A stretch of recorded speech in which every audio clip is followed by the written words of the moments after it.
Hey everybody, so I just filmed a doggy mealtime prep video for you guys and I hope you enjoy. First things first, we store our dog food in this nice tub. I think it holds, what does it hold? 25 pounds, I think?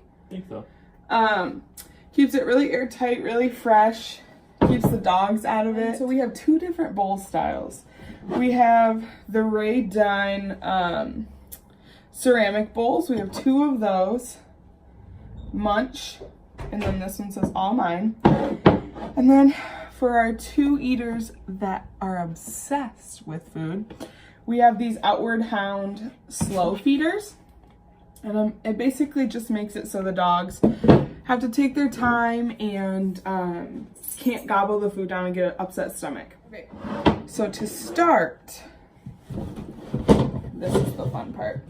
It's just kind of like a fun little thing every night. We add a little food to our dog's diet each night that they don't get, to just spice it up, give them some creativity in their palate. We have a cup scoop in our bin, and each dog gets a different amount.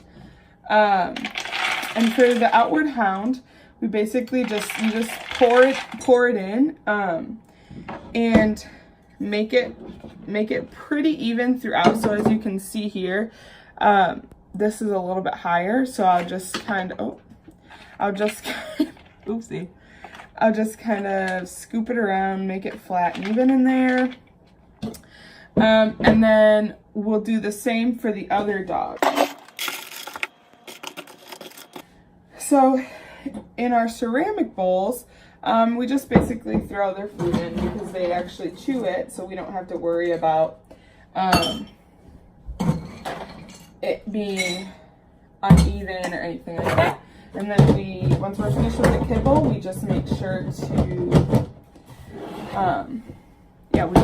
seal it tight. Make sure nothing can get in there, and that the freshness stays in the bin, so the dogs always have fresh, healthy kibble. Next up, we use this fish oil for our dogs. It's called grizzly salmon oil, and each dog gets a different amount. But I basically give about 1 to 1.5 to all of them. So we just make sure to squirt it in here to make it nice and healthy. It's good for their joints, skin, coat. Really, it can't hurt anything. So we just make sure to always give them some of that at least once a day. Just in case you guys couldn't tell, we actually are both Michigan State alums.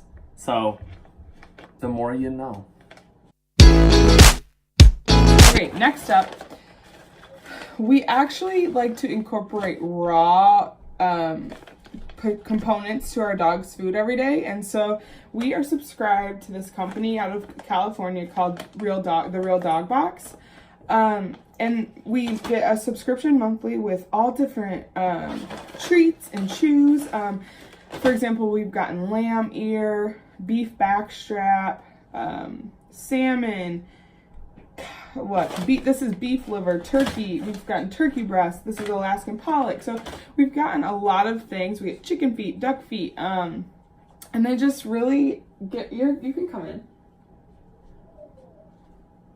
I don't want to mess up the vlog. Anyways, they just give a really good component to the dog's food to allow them to have that raw, natural component to their dinner. So I usually would just sprinkle a couple of these in. Finnegan doesn't actually like fish, so he gets the beef liver if I'm feeding the other dogs fish. And then from there, I'll either sprinkle in a bone broth. We just don't have any right now, we're out. So this would probably be their meal for the night. And my dogs actually get fed twice a day. I like to keep their rations lower so that their bodies can digest a little better. And it works for them, but of course you've got to feed what's best for your dog. And feed what's best for their stomach. Now it's time to feed. As you can see, they're all very excited.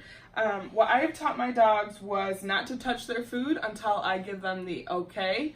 I also feed all my dogs in the same area. We have no aggression issues between that.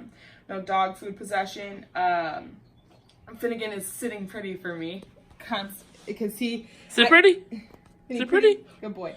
So I actually make Finnegan do a couple behaviors for me before he gets his food so he can understand that this is me giving this to him and he still needs to respect my boundaries for him. But I also have taught all my dogs their spot while feeding. It gives us the ability to feed without worrying because all the dogs only stay in their area while the others are eating.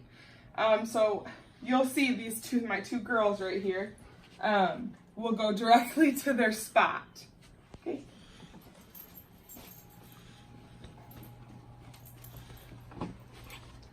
And they'll generally sit.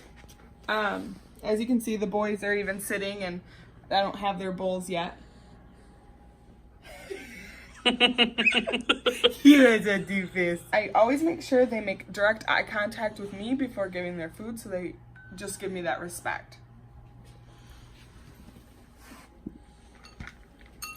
And then I will go, as you can see, they know the gig. So I'll give Cooper his, come here Coop.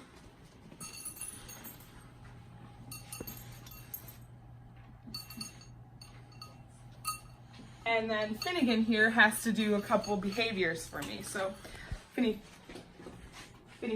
twist. Yes, down, down, down. Stand, back up. Finny, turn. Around. Hey, around. And as you can see, he can't focus. So this is a very good tool for a puppy to make them focus on what you're asking rather than thinking ahead and doing a behavior they might know, but you're not asking for. Finny, around. Hey, around. Finny, come here. Around. Come on. Hey. No, go around. Finny. Around. Finny, come here. Around. Yes. And the minute he gives me that behavior, I'll have him sit and make eye contact with me. And it's as simple as that.